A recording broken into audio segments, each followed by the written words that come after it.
Let's get more on the US-China tourism year and the latest travel trends from the president and CEO of Brand USA, Chris Thompson. Chris, thanks for joining us. Pleasure to be here. Chris, in 2015, President Obama and Chinese President Xi Jinping signed an agreement naming 2016 the China Tourism Year. What exactly inspired this? Well, I think it's a great example of the leaders of the two largest economies in the world with clear recognition of the contribution of travel and tourism to those economies and singling out the opportunity to grow the travel and tourism industry in both our countries.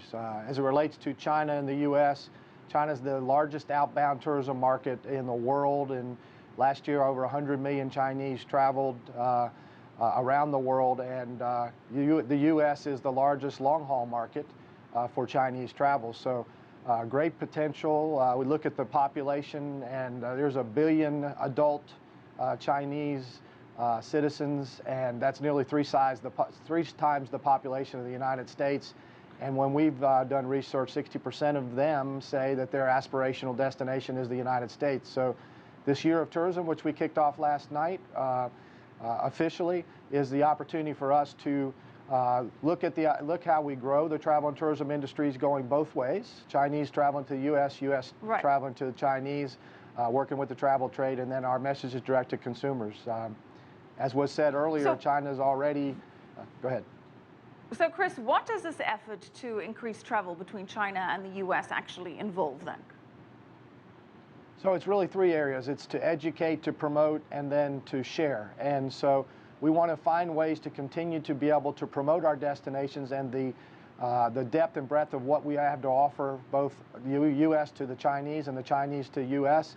We want to continue our relationships with the travel trade and the travel media in China as the Chinese government and officials want to do with their U.S. counterparts. And then we want to look at ways to share best practices. And I think this is, again, a recognition of the contribution of travel and tourism to both our economies, and how do we grow that opportunity for each of our countries with the two largest economies in the world. Well, Chris, it certainly makes economic sense why we'd want to increase this, but given this is a governmental initiative, are there any bilateral visa relaxation policies that have been implemented, or is that something that is still on the cards? No, actually, probably 1.5 years ago now, 2 Novembers ago, our governments increased the visa validity and reciprocally from 1 to 10 years. And I can speak to what that has meant to the U.S. side. So our embassies in China now are seeing a 50% increase in the number of applications for visas. So our friends that have been coming for years now have a 10-year window instead of a 1-year window, and maybe some that thought a year was not worth the effort are now realizing that once they get that visa, they have a 10-year window to be able to come and enjoy the United States as often as they'd like to.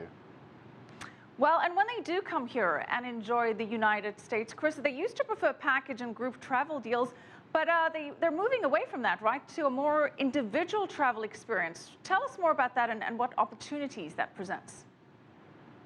Absolutely. I would say for sure still with our first-time visitors from China, they tend to gravitate toward the packaged opportunities, which is something that's very comfortable and very predictable.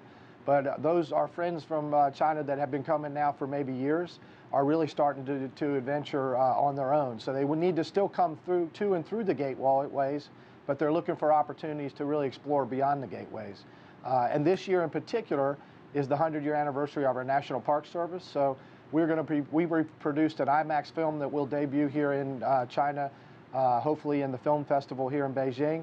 And that's our opportunity to talk about what there is to see and do through our national parks, which tend to be beyond the gateway. So I think it's a perfect time for us to be able to promote to that interest in our Chinese visitors wanting to not only see what they know, but to maybe explore some of the things they're not so familiar with in the United States. Chris, beyond the national parks and the top retail destinations like New York, for example, what are the most popular tourist attractions for Chinese visitors here in the U.S.? So still, because of the gateways that the Chinese travel to and through to get here, it tends to be the major destinations on both the east and the west coast. But we know that when the Chinese visitor comes, it tends to be a longer stay, and they actually spend a good bit more money than our typical international visitor. So a lot of that may be going into New York, but realizing that even in the state of New York, there's opportunities beyond the city of New York, or an opportunity to package New York with Washington, D.C. and everywhere in between. Or on the West Coast, as there's new service into San Francisco and L.A. and in Seattle, some of those major gateways, there is probably as much about the United States of America that they don't know as there is of what they do know. So our job is to promote the depth and the breadth, not only to, but beyond those gateways, and to really appeal to that interest of our Chinese visitors to get to know more of the United States than they have typically done in the past. Well, this is a reciprocal arrangement. So what travel trends are emerging in terms of Americans going to visit China, and what's being done to promote China as a destination? So we have a great relationship with the National Travel and Tourism Administration here in China. So we have travel trade relationships in the United States that obviously package China. And then also we have receptive operators here in China that work with our travel trade. So there's an opportunity for us to take best practices that we use as it relates to attracting interest from the Chinese and sharing that with our Chinese counterparts as they're trying to reach into the United States and tap into the new interest and the new accessibility through the 10-year visa validity that Americans now have in traveling to China. All right, good luck with it all. Thank you so much, Chris Thompson, President and CEO of Brand USA.